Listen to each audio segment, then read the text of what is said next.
In this Nimba Creations video, I will be applying our new one-eyed zombie brow in conjunction with our two-piece exposed jaw prosthetic. I'll also be giving you some detailed coloring tips and graphics.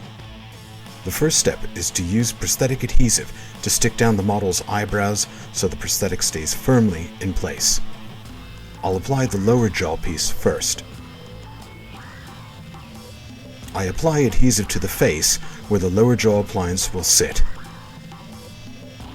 Adhesive is also applied to the inside of the appliance. Be thorough, as you will need a strong bond around the mouth. The piece is offered up and pressed into place.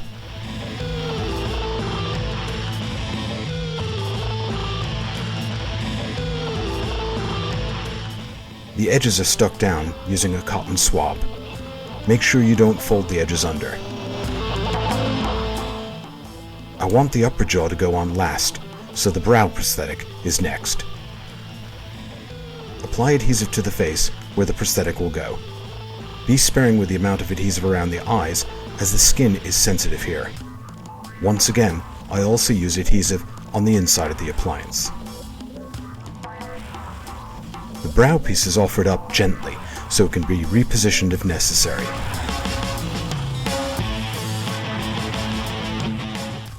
Once you are confident with its position, press it firmly into place.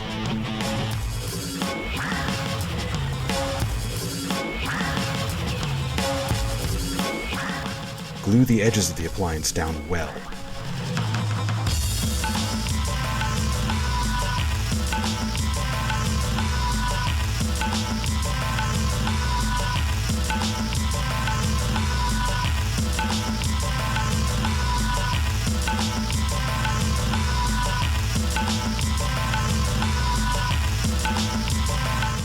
Now for the last piece, the upper jaw. More adhesive on the face and the inside of the appliance. Offer up the prosthetic and make sure the upper and lower jaw details line up and interlock and the appliance fits around the nostrils. Once again, make sure the piece is thoroughly adhered, as the mouth is a high stress area for prosthetics.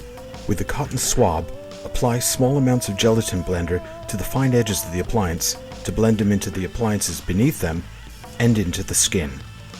Don't drench the edges or they will dissolve too much. I then use our prosthetic makeup sealer to do just what its name says. I used our professional makeup palette for this job. The colors are activated with 99% isopropyl alcohol. Strictly no smoking or open flame anywhere near the alcohol. I started with a vibrant green straight from the palette. I mixed a basic bone color and painted the upper and lower jaw to get a base coat in there. When shading and shaping, a warmer mid-tone helps block in the 3D areas. It provides a transition between the highlight and the shadow colors. Highlights reinforce the 3D shapes and augment bone structure. Shadows add full depth to the form and help the shapes in the makeup really pop. Don't be too heavy-handed though. I revisit the shading time and time again to adjust their levels to suit the developing makeup. You're not done till you're done. I apply the color in fairly thin washes to build up the intensity and depth of the tones.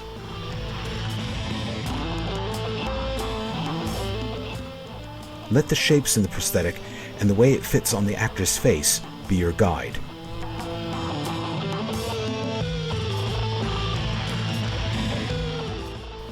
Adding reasonably intense color washes to the highlights keeps the makeup lively and realistic.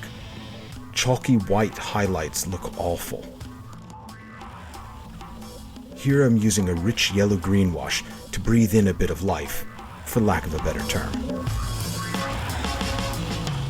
Now it gets nasty. Observe the color of raw bloodless meat. It isn't fire engine red. Keep the colors earthy and it will look far more realistic. Be sparing with the rich, full-on blood tones. Don't overwhelm the wounds with dripping blood. Less is more, even with the undead.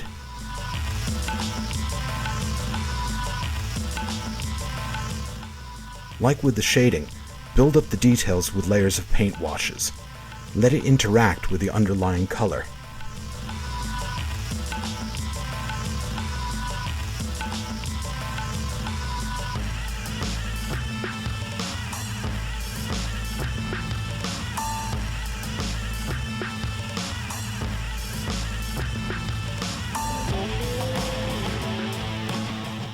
Overpainting and then knocking back the color with a sponged-on wash can give pretty interesting textures.